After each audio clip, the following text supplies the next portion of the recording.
Vous avez... Alors en fait, il y a un problème sur mes slides. Vous ne voyez pas le fond, mais ce n'est pas grave. Vous avez une responsabilité historique. Alors moi, j'adore les gilets jaunes, mais je ne pense pas que ce sont les gilets jaunes qui vont gérer la complexité du monde qui vient. Je suis un horrible élitiste. Je pense que le monde complexe de demain ne peut être géré que par des intellectuels. Ça ne veut pas du tout dire que je suis favorable à supprimer le droit de vote et que je suis favorable au retour au suffrage censitaire. Mais je ne pense pas une seconde que le monde de demain sera simple et pourra être géré d'un claquement de doigts par des groupes populistes qui se sont réunis sur Twitter. Je pense que c'est vous, les scientifiques et intellectuels de demain, qui vont avoir la responsabilité de gérer un monde ultra compliqué, très fragile d'un point de vue politique. Car oui, je pense vraiment que la démocratie est menacée dans les décennies qui viennent et pas seulement par les fake news.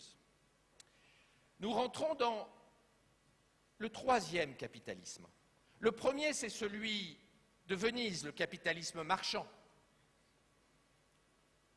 Le deuxième, c'est le capitalisme industriel à partir de 1780.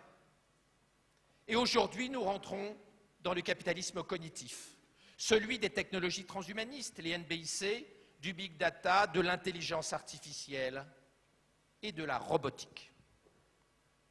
Ce capitalisme, il est très particulier. D'abord, il est démiurgique puisqu'il nous donne le pouvoir des technologies transhumanistes. Mais aussi, il est profondément injuste. Car la réalité du capitalisme cognitif, c'est que dans un capitalisme de la connaissance, les gens malins ont plus de pouvoir et de revenus que les gens moins malins. Ce n'est pas politiquement correct, mais c'est la réalité.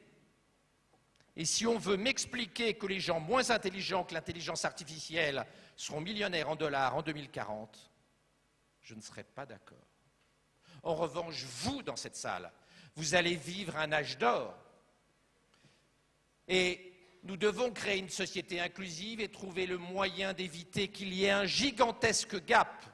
Ce que Harari, dans Homo Deus, appelle des dieux et des inutiles, les dieux, vous, qui maîtrisez, contrôlez, managerez les technologies NBIC, les technologies transhumanistes, et les inutiles, les gens moins favorisés qui auront du mal dans le monde compliqué dans lequel nous rentrons. Et les gilets jaunes, c'est la première manifestation de ce gap intellectuel insupportable que nous sommes en train de créer entre les winners, les dieux d'Harari, et les losers, les inutiles d'Harari. Et je reprends les termes d'Harari, non pas pour m'en féliciter, mais pour alerter tout le monde sur le fait que la crise des Gilets jaunes n'est pas un épiphénomène, elle est là pour 100 ans. Et c'est vous qui la résolverez.